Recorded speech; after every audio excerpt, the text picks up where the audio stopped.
Hi friends, இன்றைக்கி வந்து சிக்கனும் உருளைக்கிழங்கு போட்டு நான் ஒரு டிஷ் பண்ண போகிறேன். வாங்க பார்க்கலாம். நான் வந்து பட்டை லவங்கம் எல்லாம் போடுறேன்ப்பா. ஃபஸ்ட்டு நம்மளுக்கு எண்ணெய் நல்லா காஞ்சிடுச்சுப்பா.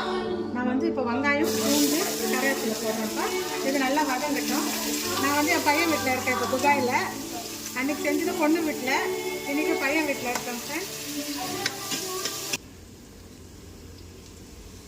இப்போ நான் நல்லா வெங்காயம் வதங்கிடுச்சுப்பா. தக்காளி போடுறேன். அதோடு வந்து இஞ்சி பூண்டு பேஸ்ட்டு நான் வந்து இதில் அரைச்சேன். இதை போட்டு விட்டுறேன் ஃப்ரெண்ட்ஸ். நல்லா வதங்கட்டும், பச்சை வாசனை போகட்டும்.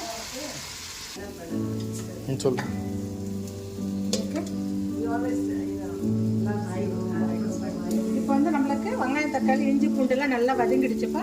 நான் வந்து மஞ்சளும் உப்பும் போட்டு அலசி வச்சுருக்கேன். சிக்கனை போட்டுறேன் இதில்.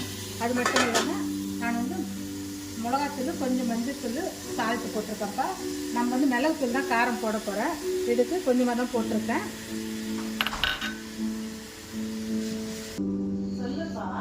நம்மளுக்கு சிக்கன் வந்து பாதி வேக்காடு வந்துடுச்சுப்பா. நான் வந்து உங்களுக்கு ஒரு டிப்ஸ் சொல்கிறேன்.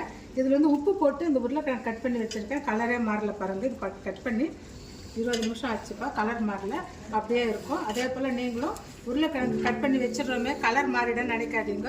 அதில் கொஞ்சம் உப்பு போட்டு வச்சிடுங்க. அது எவ்வளோ நேரமானாலும் அப்படியே இருக்கும் ஃப்ரெண்ட்ஸ். இந்த பாத்திரம் வந்து பாகிஸ்தான் பாத்திரம்ப்பா அப்படின்ட்டு எங்கள் மருமக டால்சி சொல்லியிருக்காங்க. அவங்க ஃப்ரெண்டு கிஃப்டாக கொடுத்தாங்களாம். ரொம்ப நல்லா இருக்கு, நைஸ். நம்மளுக்கு சிக்கன் நல்லா கிரேவி ஆகிடுச்சுப்பா. நான் மிளகுத்தூள் போடுறேன். இப்போ வந்து எடுத்து வச்சுருக்கேன், கட் பண்ணி வச்சுருக்கேன். கொத்தமல்லி போட்டுறேன்.